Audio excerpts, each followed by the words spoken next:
Hello, welcome to Jen the Fifth. It is Conversations While Gaming episode 3. Tonight we're going to be talking to SpottsSpace. Hello. Hello. All right, I'm ready to lose. That's where I've been at this week, losing. I don't believe it. You do so good. How many crowns do you have this season? Oh my gosh. Hey, 130 more than me? That's crazy. But I saw that on Facebook that you used to be Spots Gaming. So what made you change your name? So back when I originally started, I got into that, a block. So some of the music on here, kind of like Lady Gaga's emote and whatnot, if you play it and you sound off, it throws a copyright to the stream. I had enough of those hits that it like restricted my viewership, so the push was not there any longer. So I got caught in a hold. Dang. And grow. So I rebranded into SpottsSpace for Regrow, and then we've taken SpottsSpace to Kick and to TikTok, and we're just kind of all over. Yeah. I didn't realize that they were so much more strict on the Facebook. Didn't realize how strict it would be, especially like emote-wise. Yeah, because it's such short snippets. Yeah. What got you into streaming in the first place? I actually found a few streamers online already. Mm-hmm. And I enjoyed watching them and saw how much fun they had connecting and like making friends and stuff. So I was like, you know what? I can do that. I have a fun personality. And where did the name Spots come from? So my actual name is Stephen Potts. Oh yeah, I think I saw so, like, yeah. All of my sign-ins are spots for like everything. That makes sense. Yeah, so just it brands well. It's me. What has been the best part about streaming so far that you found? Meeting people. I have a degree in hospitality management, so of course I have to like people. It does help, I'm sure. What has been the biggest challenge streaming for you? Viewership. Yeah, I hear you on that. Is that why you got into TikTok? The discovery for streaming is really hard. You really have to post on other like places to get into sort of discoverability. TikTok was one of those apps, like everybody was like raving over. So you have to have TikTok. You have to have TikTok. You get all these followers, and to be honest, my TikTok started when I was doing my painting stuff with my sister. I saw that. I was going to ask you about that. I thought it was really cool. And then when I finally figured out how to stream to that platform, I was like, let's just try, see how it goes. And there's days you get, 15 viewers, and then there's days you get 700. So you started with the painting. Do you still do the painting, like, not for content? Do you still paint? No. Painting for me is a pastime, and now that I've, like, moved to this world of playing video games, I can never disconnect from video games. And I know that sounds horrible, but it's just like, this is my niche and my excitement. Did you not grow up playing them? Did you discover it after painting, or you just got more into video games? Discovered them with my nephews during COVID. Oh, really? So you never grew up playing video games? Video games was not like a pastime for me. Like, I remember playing the duck hunting game on Super Nintendo. But I never like went further than that. My brother passed away in 2011, and like his wife and him, like that's what they did as their pastime, was play video games. And so I got this game that she liked to play with him, so that way she still had an opportunity to play her game. That's so sweet of you. That's very kind. Yeah, and so like we did Call of Duty. Nice. Nuketown. Is that your nephews? Was that their father? Yes. Oh. Yeah. And so like for us, I played with her, and then the kiddos were, we were all quarantined, couldn't go anywhere and couldn't do anything. And so they were like, hey, play this game with me. And I was like, I don't really like video games, but sure, I'll give it a try. And then here we are. In love with this. The other day we discovered that they put Nuketown on FORTNITE. It was a creative map, and Nuketown was the map that me and my sister-in-law played in Call of Duty. And so when they like added that to the game, I was like, you have to come play with me. Yeah, that's awesome. Yeah. They had done like a Halo map in creative too, which was really fun to like see an old Halo map recreated in Fortnite. I never played Halo. Oh yeah, yep. Call of Duty and then Fortnite. That's true. Call of Duty, straight to Fortnite. Now I did try, to venture off into that Animal Crossing. Played it, built an island, had people, like bring me things, and just kind of bored. Yeah. We played it during quarantine and then we got bored after a while. I always come back to Fortnite because it always changes every time there's an update, So I don't get bored as much. Are your nephews still into Fortnite? Do you still play with them? Yes. For some reason, kids, and I don't know why, they're so amused with creative maps. They really do. They really love the creative. Like, don't get me wrong, it's not like it's bad, but no. I'm like, I just want to run around the map and shoot people and Same. call it. Did they really like it though? And maybe there's like the role-playing aspect too and stuff because they still like to do imaginative play. But I'm like, I just want to kill people and I just want to run around in circles. So my friends have fallen in love with Lego. I cannot find the passion to play Lego Fortnite. Yeah. I have played some of it, I have done some things, but it is not something that I can just get lost in. Have you ever played Minecraft? It brings back that love and nostalgia for Minecraft. That's what it really sparks. I've played Minecraft like twice. Yeah. When my kiddo was born, we played it like day and night, so it just like gives me those feels. One of my questions was because I know that you average like 200 to 300 crowns every season, so I was like, how long have you been training? Like, what was your regimen as a child so that you got so good? But you didn't even play as a child, so no. Tell me how you acquired your skills. Like, what do you think makes you so good at it? And you don't have to be modest. I know you're good. But that's the thing, like, I don't feel like I'm good. So, like, just then, like, I lost to a guy that had 30 HP because I missed my shot. But also we're in duos and I'm not really covering you, so that doesn't help. I get more mad at myself when I get agitated. So the only way that I know to, like, combat that and to get better is to just go aggressive into, like, ranked. So, like, I'm up to diamond in ranked, but that's just because I make myself go in there. Do you play ranked when you're streaming, or do you just do like fun rounds when you're streaming? Can you do like hold the conversations and? Depends on the field. Like, I never go for solos. I will never go for solos. I don't find content in me streaming solos because I'm not, in my mind, a top player for the solo world. You're not streaming for like crazy headshots and stuff like that. No, I like to get them clipped. I like to advertise it, but it's not that I'm trying to hit them. They work out that way. You just walked in front of my bullets. It just happened. One of my friends, Melissa, she plays with me all the time. Kind of got her addicted to this. So, like, my schedule revolves around, are you free? Are you ready? So I did also notice on your TikTok, your most recent, at least the last time I checked, was Lorcana pack. Yeah, stumbled across that. Have you played it IRL? Is that your first pack ever? Like, how much experience do you have with Lorcana? None. I just see them on TikTok, and I'm like, oh my god, those are Disney, because Disney's like my passion. I am a grown-ass adult, still in love with, Disney. Disney adult? It's nothing wrong with it. Yeah.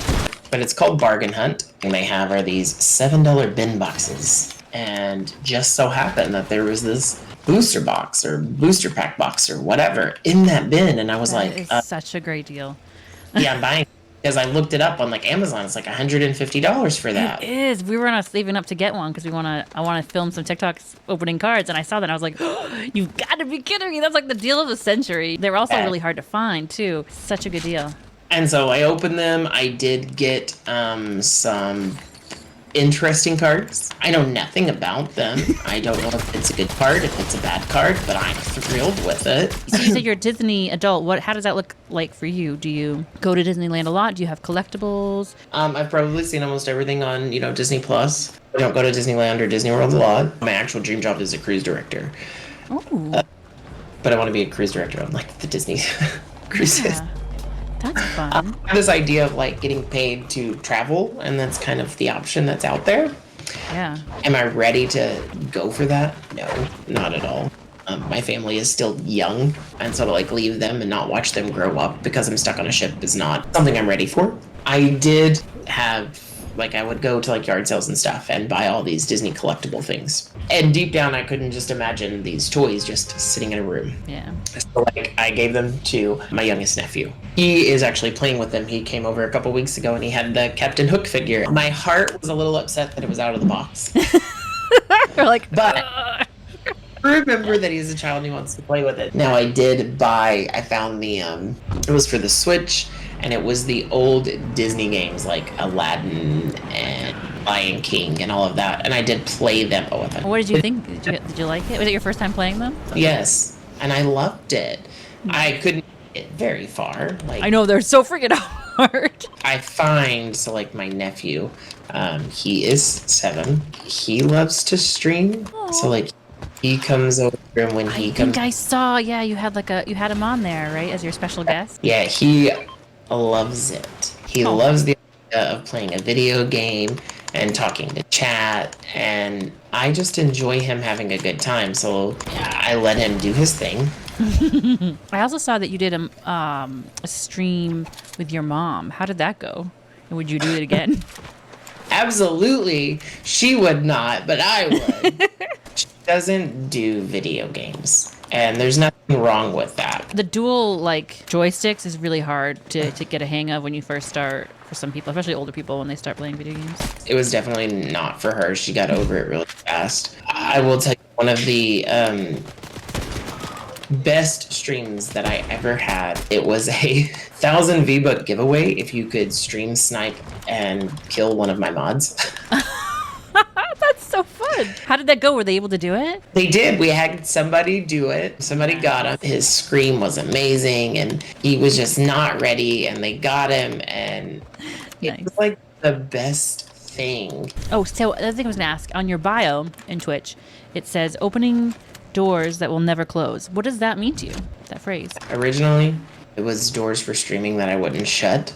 As hard as streaming can be, both mentally and yes, physically, it's a true phrase to stick by. There's some days I just want to hang it up, and there's other days that I remember why I do this. I never wanted to be the one to do it for like the fame or the, I'm definitely not going to become the next ninja or anything like that. But I wanted to do it because I have fun playing video games, and why not be able to share that fun with others? But in sharing fun with others, it does require for others to be present. And so when you go hours on end streaming with no viewers, it gets disheartening and hard to just keep staying live. True. How do you stay motivated when that happens? What do you tell yourself? I take a break. Yeah. I shut down for a little while, and like me switching over, say, to Twitch, it gives me an opportunity to try something new, to revamp and look again. In general, it's all about, to me, like making new friends moving forward. Kind of like I used to do follower games all the time, and then we got where nobody was queuing up and this, that, or whatever. So I was like, well, you know what? Just stop doing follower games for a while. What's your favorite Disney movie of all time? If you had to pick just one. Aladdin. Robin Williams, just Iconic. I love him. Did you see the live action one, and what did you think of it? Hated it. Really? I mean, it's definitely not Robin Williams. When my sister took me to see Aladdin for my birthday, because it came out like right around that time, and so we went to the drive-in and made this big thing out of it, and it just was like a letdown. Well, that's Like, a bummer. I like Will Smith, don't get me wrong, I like him. He just was not for me. It's such a crazy thing to try and I would not want to even try to fill Robin Williams' shoes. That's just crazy. It's like I'm telling you right now, if they ever try to remake Mrs. Doubtfire, I will. Imagine. That would be crazy. What was the first Disney movie that you saw in theaters? Are you old enough to have seen Aladdin in theaters? I'm old enough to see that. It was probably Hocus Pocus in '93. Really? And apparently, there's stories of my brother being terrified of the witches, and so he hid under the chairs. I mean, he would have been 4, and he's watching witches eating children. So Was he older than you or younger than you? Older, 16 months to the day. This probably has an obvious answer, but if there was one Disney universe you could live in, which one would it be? Would it be Aladdin? Anything with all villains? I don't know why, because they're villains, bad guys, but I love It's them. got really great songs though. Like Mother Gothel, love her song. Ursula, when she was the girl, Vanessa, and she was singing, I loved that song. It was Jodie Benson still, but I liked her voice deep like that. It was really pretty. I love the villain songs. They are definitely catchy, like Tamatoa in Moana. Gaston, I still didn't have a thing for him. Did you like that live action? Actually, I did. I enjoyed that one a lot because of Hermione Granger. Right? Who doesn't like her? Oh, Emma Watson. It is so hard. So, Daniel Radcliffe. Mm-hmm. He was in that movie with Sandra Bullock and Channing Tatum, The Lost City. And he was a villain, right? He was the villain of the movie. But I just kept staring at Harry Potter.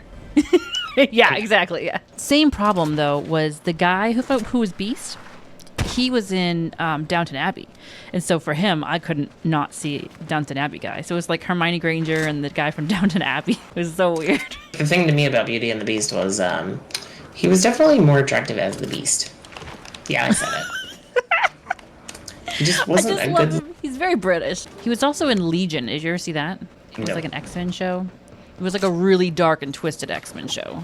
So if you'll be really honest, like I watched Avengers, but just so I could say I watched it. Like I've never been like a superhero, like buff. What kind of things were you into as a kid? Did you have certain fandoms that you were part of at all? Gargoyles. It's a Disney. It was a. Yeah. I remember the Disney with Esmeralda. Was Esmeralda not in it? Because weren't they from originally The Hunchback of Notre Dame? Yes, Yeah, but okay. this was a TV show based off these creatures. They got put under a spell and turned to stone for 1,000 years, and yada yada yada, and then they wake up again in New York. Oh, fun. But it was one of those, like, it only came on at night, so it was a good one to go to bed to. Jonathan Frakes did one of the characters as well. Is that Riker? It is. It's Riker. Yeah. Okay. Nice. So you like Disney? Do you like Star Wars? Because that's now, well, technically it's owned by Disney now. Do you watch those shows like The Mandalorian? Any of those on Disney Plus? No. No Marvel, no Star Wars. Nice. The fourth has never been with me. Now, I had fun when Star Wars was put over, like, into FORTNITE here, but that's about. Yeah. Okay, so question. This is a great question because Aladdin is your favorite. All right. Genie, aka Robin Williams. Robin Williams, pops up, gives you 3 wishes. What are your 3 wishes? Ooh, that's a hard one. We were raised, somebody on the street, they need, say, money. Say they're homeless and they have signs or whatever, and you have the cash. Give it to them because they're in need. It's never been about me, about what I want. It's how can I help others? Yeah. So for me to get 3 wishes, if anything, it would be to turn back time. My dad's dead and my brother's dead, and to see where life would be if we could change that. Yeah. So if you could time travel and prevent things from happening. Yep. Do I want wealth? Yes, but would I wish for it? No. There's people starving out there in the world that could use it more than I could. If you could go back and say anything to young you, what would you say to help young you get through those times? Don't be afraid. Yeah. As much as life can, get you down, still remember that there's going to be things that will be good in the long run. Yes, you have to suffer to get there, but it's worth getting there. Kind of like the LGBTQ community. I'm a member, and I've never experienced what I see others experience. So, like, I came out to my mother in a text message. Yeah. How did that go? She wanted to know why I sent it to her in a text message. And I told her because of the fear of, coming out and you being disappointed and never wanting to see me again. I couldn't see the crush, that crush feeling in your face. I would never want to do that. Yeah. And my mother was like, I would never be crushed. I've known since you were 5 and wanted a kitchen set for Christmas. But you go and you look at other kids or other young adults who make that decision to finally tell the truth, and their parents just wash their hands of them and send them out in the world to survive. And I've never had that. I could fall down and my dad would pick me up, or fall down and my mother would be like, you just move forward, jump over what's tripping you. You've got these ones that just, they don't have it. So for me, it's don't be afraid, pick it up, move forward, go through your grief, go through your struggle, but you've got this. I'm really glad that you had, strong parents there so that you help you, because I know that the world itself can be really cold and cruel to people in the LGBT community. So I'm so happy and thankful that you had that strong sense of belonging and love at home, because you're right, it's not there for everybody. You're very privileged, and that's beautiful. It's a beautiful thing, because I wish that more people in the world had that. Jake in my chat said, even with such a strong support system, it can be really hard to have the courage to be your honest self. Yeah, even though you knew your parents loved you, it's still terrifying to put that on the ropes, when you told them. That was really, really hard, and that was really, really brave of you. I was scared to disappoint and be the screw up. Do you mind me asking, how old were you when you told them? 18. Until you got out of high school and you didn't have to deal with the drama of, the F word or any of that. And so at this point, public schools? Yeah, so that, it's just one of those, I don't want to be involved with that. So you separate it. So I separated it and I stayed true to myself, hidden the closet, tried to do the stigma. I'm straight, I have a girlfriend, yada, yada, yada, but. Yeah. I'm glad that you're able to live your truth now. Yeah. That's part of my passion for streaming, is to create more space in gaming and nerdy spaces for women and LGBTQ and people of color, because you didn't grow up playing, but I grew up playing video games, and there was a lot of slurs thrown around, very unwelcoming space. I had a friend who was gay, and people would say that as a hate comment all the time, like, oh, you're so gay. We would always be like, so? That's not a bad word. It's a good word. And every time we would chat in video games, they also would attack me for being a girl. They would be like, oh, you must suck, you should go get in the kitchen. They would send me horrible comments of if I ever see you, I'm gonna R-word you. And so I really want gaming spaces to open up, be a lot less homophobic and a lot less sexist. Well, in reality, we all have one thing in common when it comes to gaming, and it's just we all enjoy playing the game. Yeah. And that's what we're here for. And when they start, hating or belittling you, it really, I just play the game like you do. I have fun playing the game. The idea is to have fun. Okay, I have a question that's Fortnite related. If you could only have one loadout forever, what would be the 5 things you'd have in your loadout? Pump shotgun, pistol, chapter 2, season 2. Sniper, always a sniper. Don't care which one, don't have a favorite. Movement. What's your preferred movement if you could have to pick one specific one? I would probably say shockwaves and chili splashes. Nice. I like it. Do you have a favorite season of Fortnite? I'm going to go with the cop-out answer and Chapter 2, Season 2, because that's where I started. Nice. So can you remind me what was happening in Chapter 2, Season 2? What was Brutus, Sky. I think that's when I started too. Yeah, that was a good one. Shark, the Agency, the Grotto. With Deadpool's yacht and stuff too? Yeah, Deadpool's yacht was there. TNTina. That was good. Yes. Yeah, that's when I started playing too. My nephew wanted me to play with him too. And me and my brother-in-law both started playing. We were like, I kind of love this. Do you kind of love this? And he was like, yeah, I do too. We both fell in love with it. Yeah, I don't think the children were really ready for what they introduced us to. No, they weren't. Yeah. Now I'm always like, do you want to play Fortnite? Let's play, kids, let's play. Okay, if there was a SpottsSpace locker bundle in the shop, what would it be? I honestly don't know. I don't play with a one certain skin. I do it. The fact that they brought Lady Gaga to the game, don't get me wrong. That's pretty fun. Saw her in concert in St. Louis. It was amazing. Really? That's awesome. I was 3 rows from the stage. I could almost touch her. That's so cool. All right, well, I think I'm going to wrap it up here. This was really fun. Thank you so much for letting me interrogate you. I really appreciate it, Spot.